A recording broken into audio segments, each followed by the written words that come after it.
Alrighty. Howdy neighbors and welcome back to the Devine Speaker. Last time Elrond and Varys got nasty, Sylvia and Leos had a fight to see if we were worthy to be followed, and Emil taught Rain how to kind of control his powers, but not really. Anyway, let's continue. So you're their son? I'm sorry. Don't be. You've already proven you're different to them. Rain's lucky to have you. Elrond and Varys approached from the other side, seeming in slightly brighter spirits. You two are getting along again? Don't be silly. We never fought in the first place. Right. Did anyone learn anything? Yeah, everybody dropped the ball. Yeah. Well, that's no matter, because... I looked to Leos, who finished my sentence. Because we've convinced Sylvia to help us with Elliot. You did? I'm amazed. We'll wait outside for Elliot. Come along. Emil led us, to my surprise. When I looked at the faces of our companions, I could tell they were shocked too. Till now he mostly followed behind quietly, never speaking up. What's this? A welcoming party? Didn't I tell you to leave today? We can't just leave. We need your help. I've already told you. In the shadows, Sylvia stood beside our group. You asked me to make a judgment on them, Elliot. I say that their cause is just, and their need for our help is justified. I know. You have reasons to doubt us. Trust me, even I doubt myself sometimes, but... for once, I want to do something that will help people. That will save lives. You're really not helping our cause here, buddy. I can't put all these people at risk, Please. but I can bargain with my own life. That's all. Please, we really need... Wait. You'll help us? Alone. I couldn't ask these people to wage war. I know they would follow me, and it hurts. From behind Sylvia, another person stepped out. Morwen. I will come along too. Nothing you can say will stop me. Sylvia's eyes landed on me before she sighed. Will this be enough? I can't offer any more. We will make it enough. Time is of the essence. Anything could have happened in Sidkam by now. Do you have a fast way to get there? The three village gods nodded and talked amongst themselves for a moment. I'll carry Morwen to the city on my back. Elliot, you go with the group. We're leaving right now, then? We've already spent too long here. You don't need to say that twice.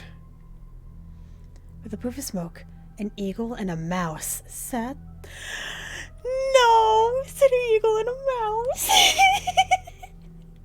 It's so cute.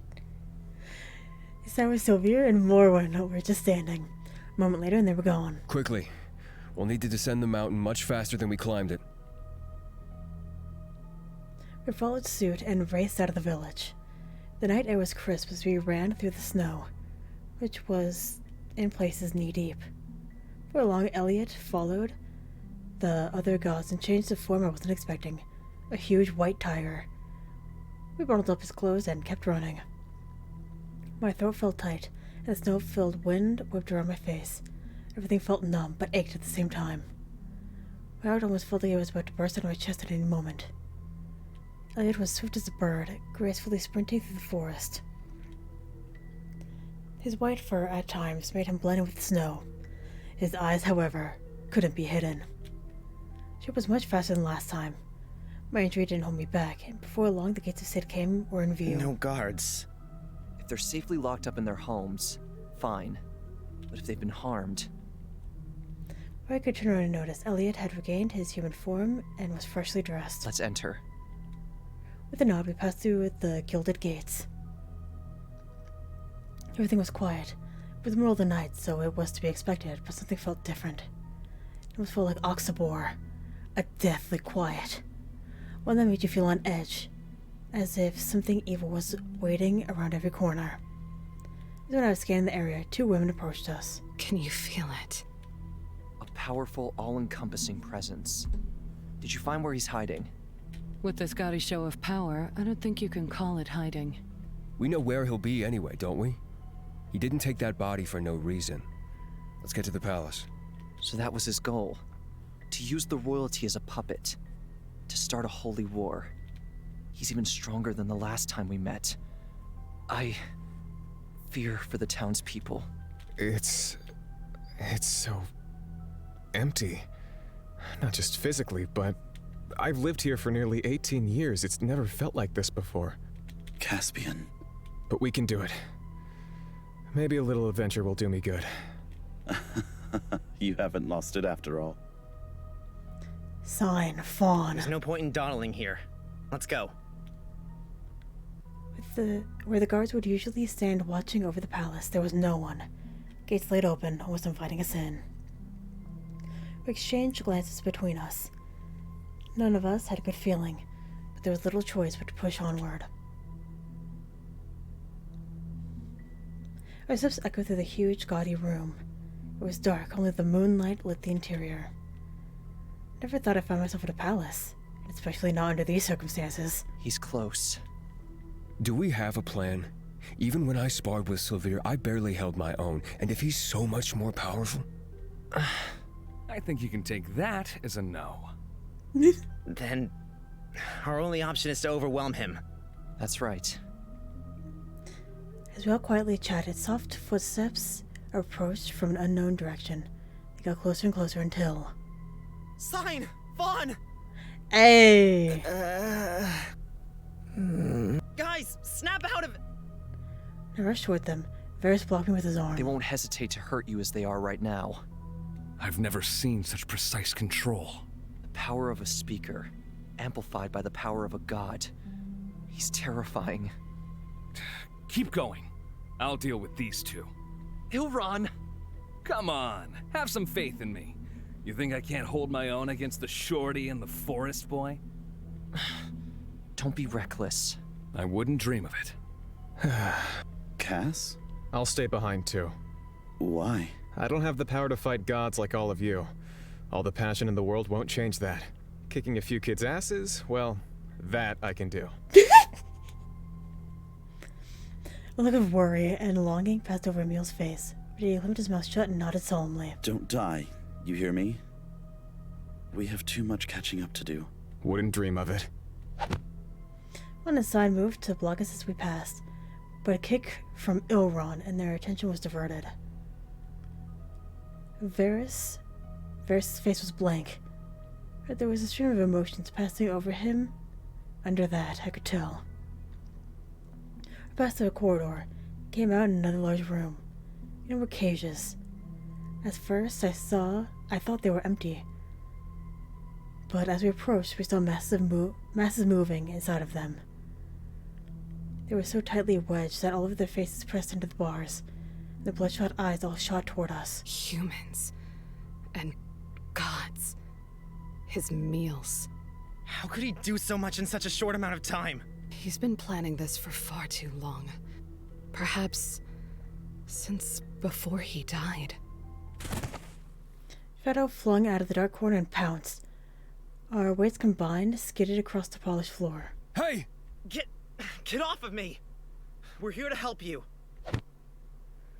The weight suddenly left my body as Leos picked up whoever had pounced on me and threw him on the cold stone floor. Keep your filthy hands off of him! Thanks, Leos. But Leos, who stood above me, he scaled in the direction of the person, and they scampered off into the darkness. Carefully, he held out his hand and helped me to my feet. Before letting go, I made sure to squeeze it gently in thanks. I peered into the darkness, squinting my eyes to see. They're everywhere. In every doorway, every shadow. What are they? They used to be people. People Lucius's control was too powerful for, and now they're broken. What better use for delirious, maddened husks of flesh than as guard dogs? If he wasn't already expecting us, he is now. How will we pass them? Sylvia, Morwen, you're with me. We'll clear the way and take out anyone that comes after you. Then free the people in the cages. We'll find you as soon as possible. Be safe, my children. We can't waste the time they're giving us. Come on, quickly! Yes, sir. Through another doorway, we finally came out in a grand chamber. A throne sat on the opposite end of the room.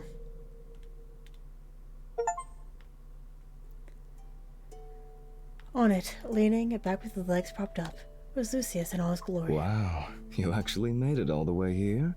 I'm impressed. Thank you. Oh, but you're missing a few. Well, a couple of people sacrificed along the way is no big deal. Just getting rid of the weak links, right? We have no weak links. Oh, you know, the green-haired one. Talks big, but he has nothing to back it up. Don't worry, my underlings will deal with him. I can't promise a quick death, though. Ignore him. He gets off on getting to people, obviously. Ouch, Leos, you wound me. Well, you're not wrong. I must say, I'm very disappointed in you. I thought you would have followed my commands. Thanks, but no thanks. I have no intention of working with you. Throw away the only thing you're good at, and what will be left? No one changes that easily. That's not for you to decide. It's time for this to end. Just stand down, and we won't have to hurt you.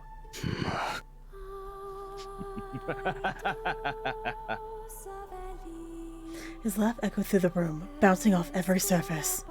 Me? Stand down? If this is a joke, it's not a very funny one. He says as he's laughing. It's no joke. It's time to end this, Lucius. No, if it isn't my puppet, the young master speaker himself. You have no right to call me that. Not anymore. Do you think that all of your sins will be forgiven if you stand on their side? No matter what you do, you can't change. I can try. Perhaps I can make you a place at my side, if you beg. Never again will I allow myself to be used by you. Really? Even after the way Caspian betrayed you, you'd stand against me? Caspian did nothing wrong. I know the truth. I know what you did. Boring. You've become exceedingly like him. How revolting. So full of youthful spirit and adventure. Utterly sickening. We've brought others. If we have to fight, then we will. Let me get this straight. I'm meant to be afraid of a washed-up old man, a powerless god, an ex-assassin, and someone that barely knows his left from right? Thanks, Leos. I'm shaking. What part do you not understand? We won't sit idly by as you rip away humanity's freedom. Humans don't want freedom. They want someone strong to look up to, someone that they can blindly follow. I'm just filling that gap. Your view is clouded by a lifetime of solitude in Aurelia Cavella. These people don't wish for a dictator. They wish to continue their life in peace. Then their mindset needs to be corrected. Like the mind-broken people you have scampering about? He shrugged. His face, which up until now had been mocking, became blank. Who will miss a few people? They... I'm growing tired of this. You mean to lecture me? I mean, it's pretty much all we got. Aside from Leos. You have no right to do this! I have every right. The world I'll create will have no need for speakers. We will walk freely among my people, and they will bow down to us. But it doesn't have to be alone, Leos. I can see it in your eyes. We're the same. Join me. Funny joke. Silence came from Lucius. Oh, you serious? No, thanks. I'm good. I reached forward and took his hand. He looked back at me and smiled before facing Lucius again. Love really does ruin everything, doesn't it? You know, I was just thinking I could use a stretch. He stood from the throne, his heels clacking on the marble floor as he descended toward us. Lucius lifted his hands and clicked. Clicked. And out of thin air, a long, thin weapon appeared from nowhere. It glowed as if it were alive. What is that? Pure strength. A combination of many souls, all poured into a single vessel. How can you tell? It's the same thing he injured Ilron with before. My hand absentmindedly found the wrapped wound on my shoulder. The injury I took from Ilron. Not only can you control people, You can conjure something like this? A god's power can be limitless, but they're too afraid to wield it. I think without the cloak, it's better. Because to wield so much power goes against everything we exist for. To kill and consume, to pillage and murder. You're a monster, not a god. I'm not really one for labels, you know. He spun the lance around in the air, catching it with ease before pointing in our direction, with a smile on his face that will haunt me forever. Who wants to go first? Me! Under his breath, Varys muttered a few words to us. Use this as a chance to read his movements and form a plan. Wait, Varys! It is my role as a god to protect humans. That has not changed, and will never change. Even if it should cost me my life, then I will happily give it away if it means protecting the ones I love. Don't waste your breath. Before Varys even had a chance to think, Lucius sprung forward, his weapon poised and ready to strike. He barely managed to stumble to the side, out of harm's way, when Leos yelled out toward him. Take this! One of his spare daggers clattered over the marble floor toward Varys. Hearing it coming, he leaned down to scoop it up before holding it out toward Lucius. Lucius gave him no time to retaliate. His attacks came in never-ending waves. He descended upon Varys unrelentingly. Varys was strong. I knew that. I'd seen it firsthand with Nox. But Lucius is something else entirely. Monster would be a good description. I tensed up, desperately wanting to run to his side and help him, but Leos held my hand tightly, keeping me from running into the fray. He's giving us a chance to learn. Watch carefully. You are no speaker, Lucius. I am. Rain is. You're so not helping. I hope we get a CG of the bloodshed. That would be nice.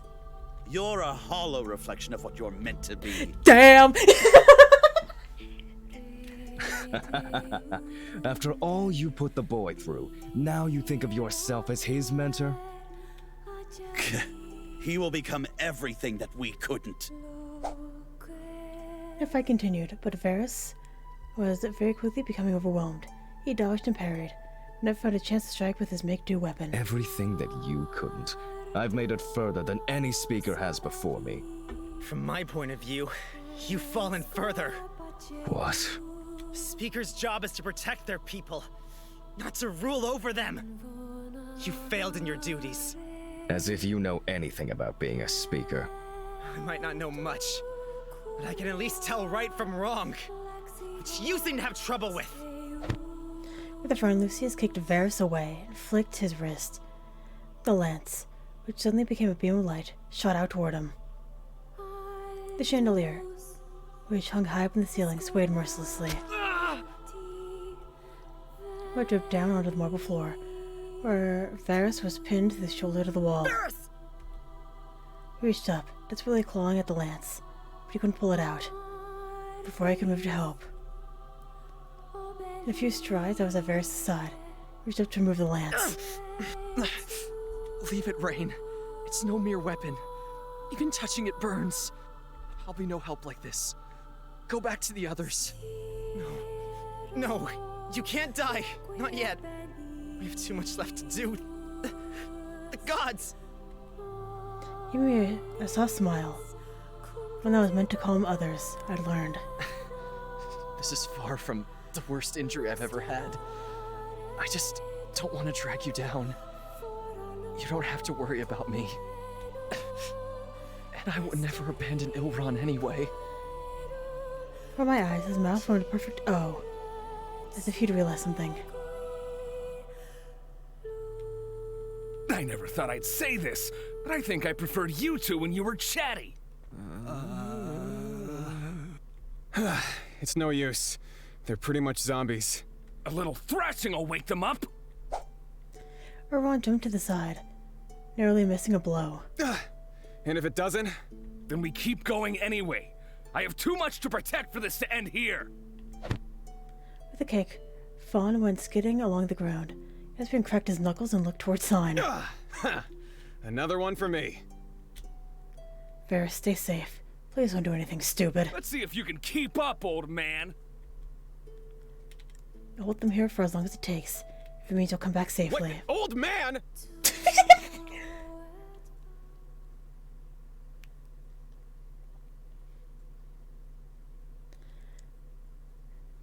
I turned away from Varys, to my dismay, and saw Emil and Leos both charged at Lucius. Each rolled his lance around, easily keeping his distance. A smile stayed plastered on his face. He thought it was fun, a game. A game he was easily winning. Emil made eye contact with Leos, and motioned for him to get his attention, which Leos easily did. Is this the best you can manage? I expected more. For a moment, I thought I could see beneath his facade, and his smile faltered, but it quickly came back as strong as ever. Why bother doing all of this? Why not use your powers for good? Oh, Emil left. There was no incantation or anything showy. Emil just vanished from sight. Around me, I noticed a slight shimmer, his fog. It's how his illusions work, isn't it? He hadn't really disappeared or gone anywhere. He was just tricking our minds. Because the world betrays those that try to do good. Emil, I see you've been working on your party tricks. It's just too bad that they won't work on me. His hand shot out and Emil reappeared, his throat being crushed with an iron grip. You think to use the very powers I trained you in to kill me? What part of your tiny brain told you that that would be a good idea? I know everything about you. From the memories that you wish to keep buried away, to the thoughts you wish you could forget. Nothing you do could surprise me. Let him go! I left toward them, desperate to free Emil. But Lucius didn't jump to the side to try to dodge. He simply raised his arm and grabbed my throat too. A speaker for each hand. Well, isn't this charming? I clawed at the icy fingers, but they dug even deeper. The alarm bell sounded throughout my entire body. I asked for air, desperate to breathe, but nothing reached my lungs. I felt like my throat would collapse in on itself at any moment. It didn't feel like a human hand, it felt like a clamp, unmovable. Lucius stared into my eyes, and I could see into his. They were dark, uncaring, and empty. I'm gonna die, not if Leos is here. This would be too easy, wouldn't it? Don't worry. Neither of you will die here. Oh no. It will be far more painful than this. And then I crashed to the ground with enough force to feel our bones rattle. But my pain was nothing compared to the bitter fury that radiated from Lucius. He looked at the ground in a heap only a short distance away from us. Over him stood Leos, his weapon drawn. With ease, he'd kicked out Lucius' leg from under him. Not giving him a chance to recover, Leos dived toward him. Lucius rolled to his side and quickly jumped back to his feet. I bet you thought that was pretty clever. And the mask was gone. His voice had begun to growl, and his smile wiped from his face. I'm impressed with myself, actually. Thanks for noticing. I think I've had enough of these games. It's time to make you beg for mercy. Me? Good luck. I'm not much of a beggar. Really? Then let's see what you have to say about this. He ripped his weapon from the ground, where it lay discarded after he'd fallen. The stuff of his wrist came flying at me. No time to think. I raised my arms to cover my face and brace for impact. That never came. Emil! The world depends on you, Rain. Don't falter. Wait! He rumbled to the ground in front of me. The mark from Lucius's tight hold on his throat still visible. Oh, he's such a fool. You risk your life for this brat? You never were fit to be speaker. I almost expected Lucius to spit in Emil's direction. I jumped to the ground and finally managed to flip him over as Leos charged toward Lucius and restarted their fight. With a flick of his wrist, the lance returned to his hand, ripping from Emil's body. With a hand on his chest, he's still breathing. Not far from me, Leos and Lucius went head to head, the blades sparking as they clashed against each other.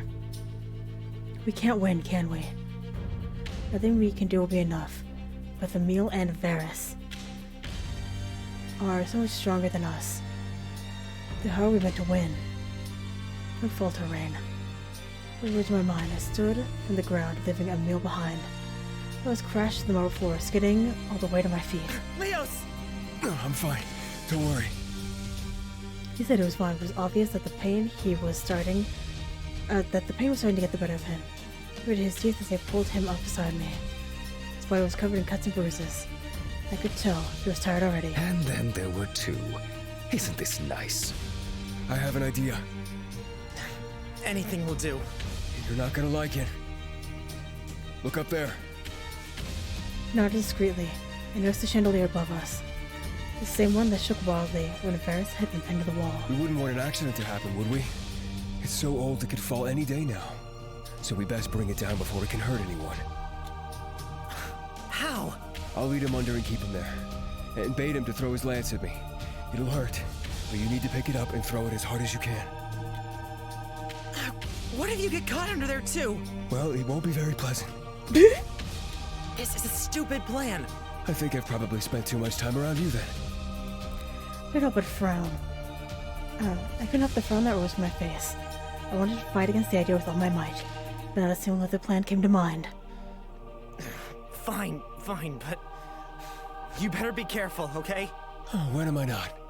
Done with your final goodbyes? Don't worry, Leos. I'll allow you this much. Leo strode forward, standing under the dangling chandelier, throwing his dagger up to the air before catching it again. Me? Shouldn't you be the one giving your goodbyes? Oh wait, that's right. You don't have anyone to say goodbye to. Oh, damn. That's rude. How sad. So rude. He visibly gritted his teeth and charged. Their fight was gritty, nearly animalistic. All the fake charm from Lucius had gone, was replaced by burning hatred. Leo danced away from the strikes, egging his anger on, where he was nearly bursting. Watch as the one you love dies in front of your very eyes! I dove to the ground and the lance narrowly missed my body. Right now! Just touching the weapon burned my hand. Pain nearly unimaginable, but I stood fast anyway. I held it toward the chandelier. No.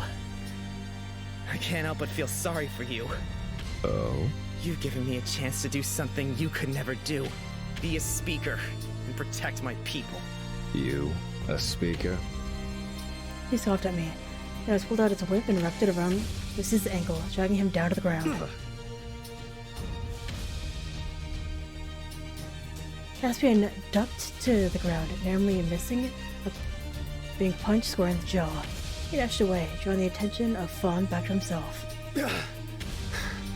Jeez. Why won't they stay down? Because he's not even awake to begin with. Hell, I wouldn't even call him alive while he's like this. He's a hunk of meat following commands. Even hunks of meat should know their limit. Rowan circled around, eyes glowing at his target. At the very least, when we go back to the group unscathed, I can brag to Leos about how much cooler than him I am. You really are a piece of work. Don't tell me you're not enjoying this. I'd be lying if I said I wasn't terrified. You're scared of those twerps? Really? I'm scared that I'll never see a meal again. A sudden scream pierced the air. Caspian and Elrond faced the door the others went through, scared of what was happening. Is the one you love in there too? The one that means more to me than anything. We better hurry up then.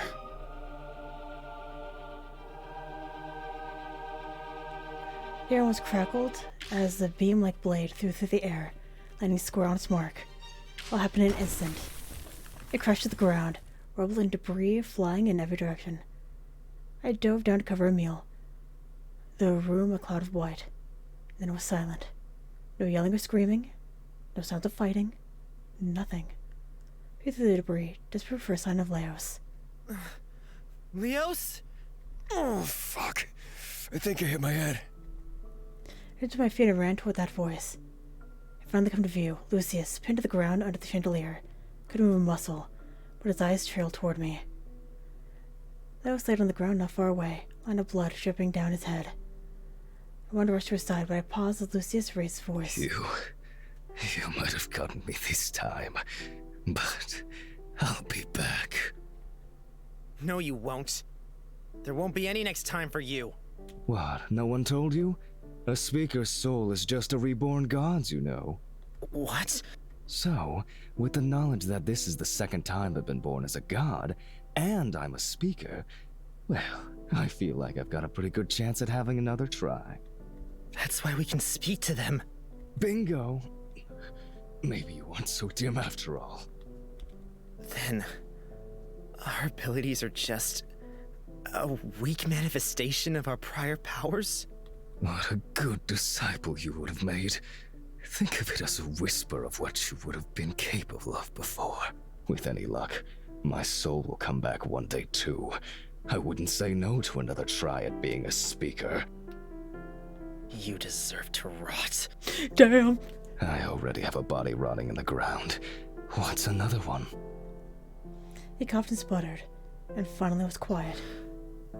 Is it over? You did it. I could stop the tears streaking down my face. I skidded over the marble flooring to where Leos half sat and held him tightly.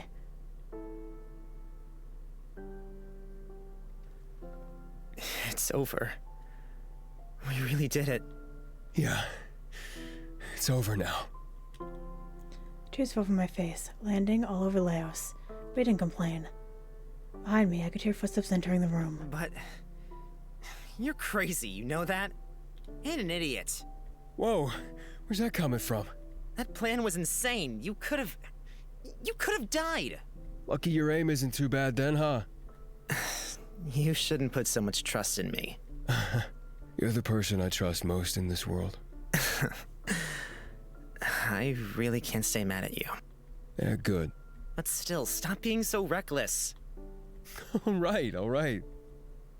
Literally, he reached up and held my cheek, and in turn, I leaned down and kissed him. We're both a mess, but we're a mess together. Varys! Well, fuck. I'm gonna go ahead and end this episode here, because we're about to face a tragedy. Multiple tragedies. Anyway, thank you very much for watching, and hopefully I will see you later.